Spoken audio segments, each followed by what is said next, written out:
Prezado Padre Aloísio, queridos irmãos, queridas irmãs.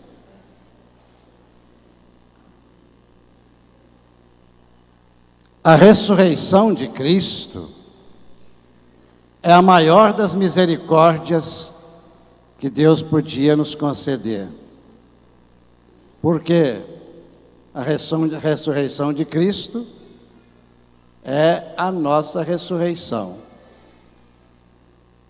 Nós também vamos ressuscitar, mas Ele, como primícia, ressuscitou primeiro, nos mostrando que o nosso caminho é o caminho da ressurreição e não da morte. Na verdade, Jesus passou pela morte, uma morte tão triste, tão drástica, tão dramática. Basta olhar o crucifixo e lembrar o que aconteceu com Jesus. Tudo aquilo aconteceu, a morte chegou, mas não ficou, porque a última palavra para quem crê em Deus não é morte, é vida, é ressurreição. E Jesus ressuscita, portanto, ao terceiro dia. O Evangelho conta dois momentos dessa ressurreição. Um acontecido no domingo, no próprio domingo da ressurreição, primeira parte. E a segunda parte acontecida 8 dias depois. Portanto, é justamente nesse tempo que nós estamos vivendo. Na primeira parte, Jesus se apresenta aos apóstolos, diz lá o Santo Evangelho de São João. Ele se apresenta aos apóstolos com um corpo ressuscitado, não com uma alma. Não é um espírito que está aparecendo ali. É um corpo. Mas é um corpo ao mesmo tempo igual ao de Jesus na cruz e ao mesmo tempo diferente. Como pode acontecer isso? Jesus apresenta aos apóstolos as chagas, né? As chagas, depois até manda São Tomé tocar nas chagas, mostra o seu corpo, mas esse corpo é diferente, porque não precisou de abrir as portas para ele entrar. Ele passou, ele entrou, apareceu, sem ter que abrir portas. Os apóstolos estavam fechados por medo dos judeus. Então aqui, meus irmãos, no primeiro momento, a gente deve entender o que é o corpo ressuscitado, que é o de Jesus e que vai ser o nosso depois no fim dos tempos. Como é que é esse corpo ressuscitado? Eu gosto de dizer que esse corpo ressuscitado, ele é natural e ele é sobrenatural. O corpo natural nós conhecemos aqui na terra. Tudo que nós conhecemos aqui é natural, é natureza. Então a criancinha nasce pequenininha, cresce, depois envelhece. Isso é da natureza. Nós sabemos o que é natureza. Nós olhamos para as árvores e vemos o que é natureza. A árvore cresce, né? Fica verde, dá frutos, depois morre. Isso é a natureza. Então os apóstolos viram primeiramente um corpo natural. O corpo natural de Cristo, mas ao mesmo tempo algo que eles não conheciam, que é um corpo natural revestido de sobrenatural. Era um corpo que eles podiam tocar. Tomé tocou no corpo de Cristo, mas era um corpo indefectível, ou seja, que não vai ser mais destruído. É um corpo revestido de glória. Foi a palavra que São Paulo encontrou para explicar o que é um corpo glorificado, um corpo ressuscitado, revestido de glória. Portanto, é um corpo indestrutível. Ninguém mais pode destruir esse corpo. Isto aconteceu com Jesus, como vimos aqui no Evangelho de hoje. Em outras narrativas do Evangelho, nós vamos encontrar essa mesma explicação. Como, por exemplo, no Evangelho de Emaús, que eu acho tão bonito o Evangelho de Emaús. Os 2 discípulos estavam andando com medo, tristes, não sabiam da ressurreição. Jesus entrou no meio deles, conversava com eles, era uma pessoa natural. Mas quando eles entram para tomar a refeição, Jesus toma o pão e desaparece. Ninguém matou, ninguém roubou, ninguém sequestrou aquele corpo. Ele por si desaparece, portanto é um corpo sobrenatural. Então, isso também vai acontecer conosco. Nós vamos morrer, e se morrermos na graça de Deus, depois nós vamos ressuscitar, quando Deus quiser. Vamos ressuscitar e vamos participar da glória de Deus, e o nosso corpo existirá. Muitas pessoas perguntam assim: papai morreu, mamãe morreu, eu vou vê-los lá no céu? Eu vou reconhecê-los lá no céu? Meu filho morreu, será que eu vou reconhecê-lo lá no céu? Claro que vai. No céu nós vamos nos reconhecer uns aos outros. Será a grande alegria do reencontro. Nós vamos encontrar todas as pessoas que passaram por essa fé e que agora já estão lá. Nós vamos encontrar os santos que nós veneramos. Hoje, por exemplo, lembramos tanto de Santa Faustina Kowalska e São João Paulo II. Vamos encontrar, vamos conviver com eles como em família, porque lá vai ser o corpo natural revestido de sobrenatural. Segundo ponto, o que Jesus disse em primeiro lugar para os apóstolos? A saudação: a paz esteja convosco. Esta saudação era a saudação dos judeus, aliás, é até hoje. Um judeu, quando encontra com outro, diz Shalom, e o outro responde Shalom. Shalom significa paz, uma paz plena. Pois Jesus, como bom judeu, e como Deus que inspirou os judeus a dar essa saudação, saudou os apóstolos com esta palavra, Shalom. Shalom, a paz esteja convosco. E era uma paz perfeita. E eles sentiram aquela paz, que era uma paz diferente, dita por Jesus ressuscitado. Logo depois dessa saudação, Jesus faz um outro ato de misericórdia. Ele institui o sacramento da confissão.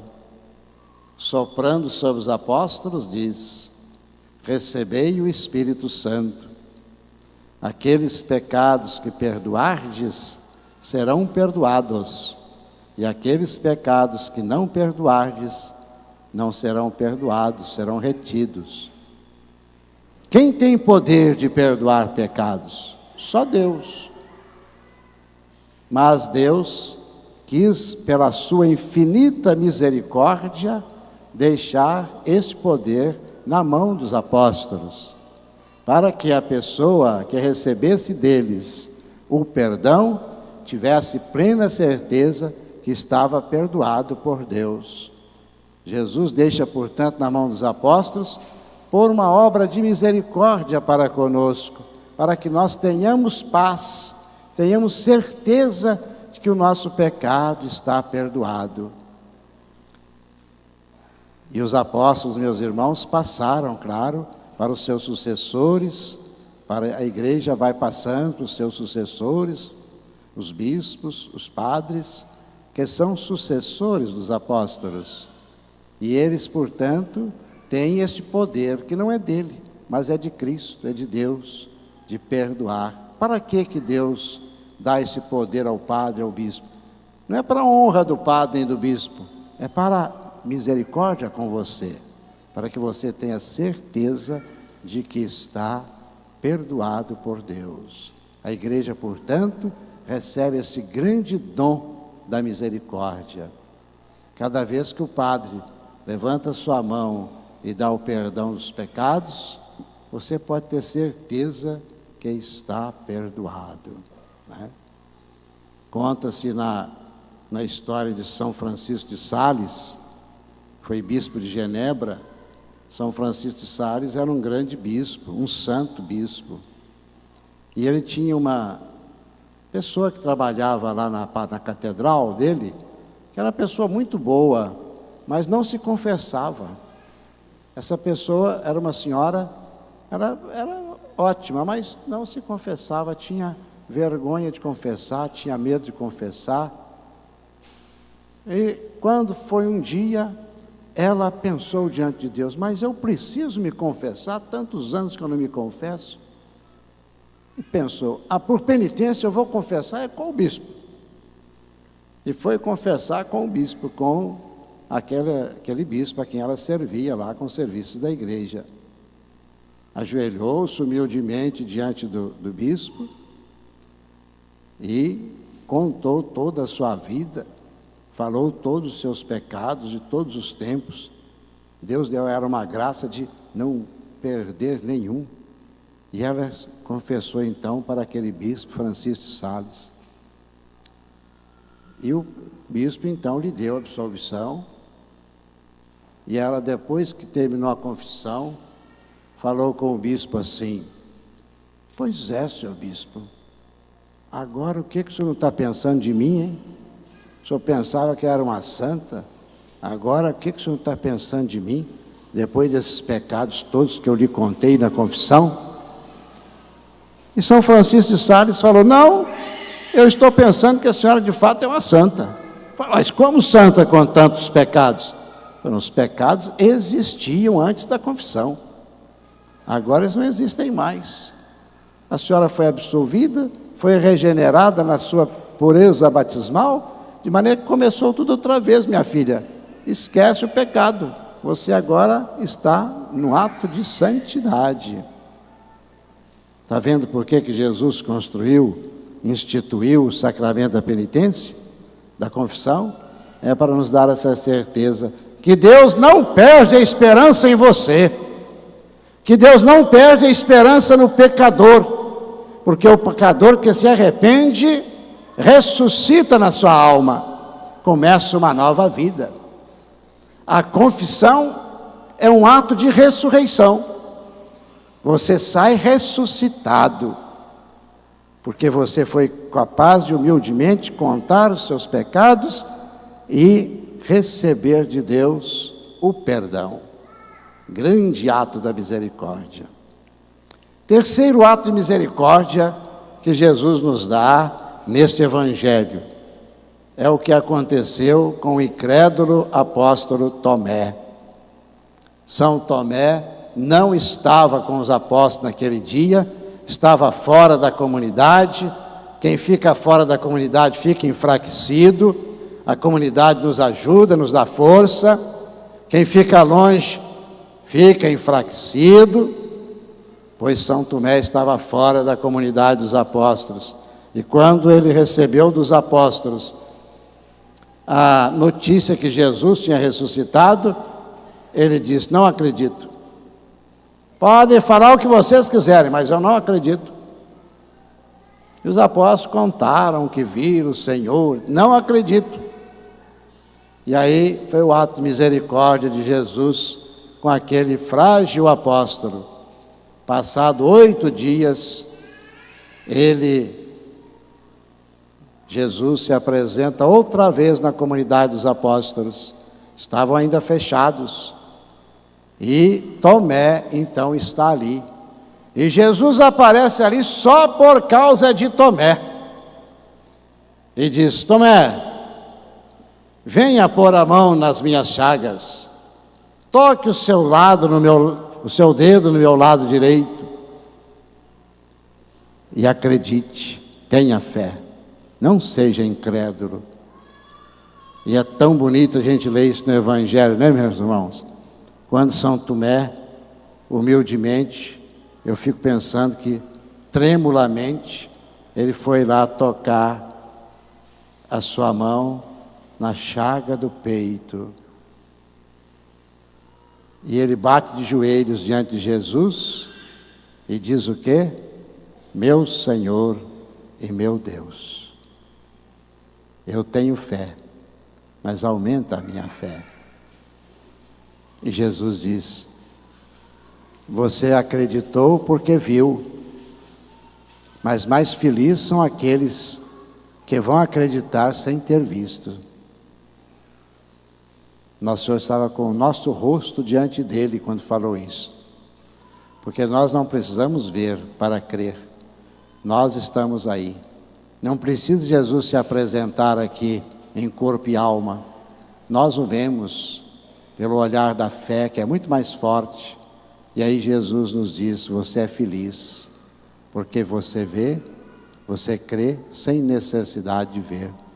Mas São Tomé foi reintegrado à comunidade e agora se torna também um testemunha fiel da ressurreição. Meu Senhor e meu Deus. Vamos repetir? Meu Senhor e meu Deus. Eu tenho fé, mas aumenta a minha fé. Outra vez. Meu Senhor e meu Deus, tenho fé, mas aumenta a minha fé. Vamos dar uma salva de palmas a Jesus ressuscitado? Vamos dar uma salva de palmas a São Tomé, que acreditou naquele dia. Vamos dar uma salva de palmas para nós que acreditamos em Jesus Cristo. Obrigado. Nós cremos que Jesus ressuscitou, está vivo, não morre mais. Aquele episódio de São Tomé era necessário acontecer. Tudo está sob controle. Eu gosto dessa palavra. E agora, vindo de Juiz de Fora para cá, tinha um caminhão na nossa frente, estava escrito atrás assim: Deus está no comando. É verdade, essa frase nós todos conhecemos. Deus está no comando. Quem está dirigindo o caminhão ali é um chofer, mas quem está comandando é Deus, né? Assim como a nossa vida. Quem está fazendo as coisas aí, indo e vindo, somos nós, mas quem está no comando é Deus. Quem é que te trouxe para cá? Foi Deus. Quem que nos reuniu nessa tarde? Foi Deus. Né? Então Deus está sempre na frente, nos precede. Então, aquele fato de Tomé também estava já no pensamento dele. Era preciso que acontecesse para que a pessoa que é incrédula saiba sair da sua incredulidade e passe a crer. Aquele dia, meus irmãos, foi o dia da ressurreição de São Tomé. Tomé estava morto na sua fé, Tomé estava sepultado na sua incredulidade, mas Jesus o ressuscitou e ele encheu-se do Espírito Santo para também poder perdoar os pecados dos outros e vencer a incredulidade de tantos. Mas eu gostaria de falar também para você sobre a primeira leitura. A primeira leitura também traz um gesto de misericórdia. É dos Atos dos Apóstolos. Diz que os primeiros cristãos formavam uma comunidade onde era como que um só coração e uma só alma. Ninguém considerava como próprias as coisas que possuía, mas tudo entre eles era posto em comum. Olha como é que os primeiros cristãos entenderam a misericórdia de Deus. Entre eles não havia necessitados. Todos colocavam em comum as suas coisas e ali então não faltava nada para ninguém. É ato de misericórdia, saber sair de si, colocar em comum. Ainda hoje a igreja conserva experiências concretas disso nas casas dos religiosos. Os padres religiosos, os mosteiros, as irmãs, elas não têm, quando entram para o mosteiro, entregam tudo. Quando fazem voto perpétuo, entregam tudo. Mas também não lhes falta nada durante toda a vida para imitar os primeiros cristãos. Assim devemos ser nós também, meus irmãos, desapegados e ver a necessidade do outro, a necessidade do pobre. Nunca permitir que um pobre passe necessidade. É preferível você perder tudo para acudir um pobre do que perder a alma sem acudi-lo. É claro que Deus não quer ninguém na miséria. Você pode reservar para si o necessário, mas tem que estar sabendo que o outro precisa também da sua ajuda. São João Paulo II falou, a primeira vez que ele veio ao México, toda propriedade particular, em toda propriedade particular pesa uma hipoteca social. Quer dizer, ninguém é dono de tudo. Deus nos dá aquilo que nós temos, mas também para ajudar os outros que não têm. Isso é também misericórdia. Ajudar aqueles que não têm, ajudar aqueles que estão em necessidade, é um ato de misericórdia que nós fazemos porque aprendemos com Jesus e com Deus. Irmãos, esse dia é chamado Dia da Misericórdia. Nós devemos agradecer a Deus a misericórdia dele e imitar a Deus praticando a misericórdia para com os irmãos. Que Deus nos abençoe e nos ressuscite cada dia, nos transformando sempre em melhores apóstolos dele, transformando sempre em missionários da misericórdia. Louvado seja nosso Senhor Jesus Cristo.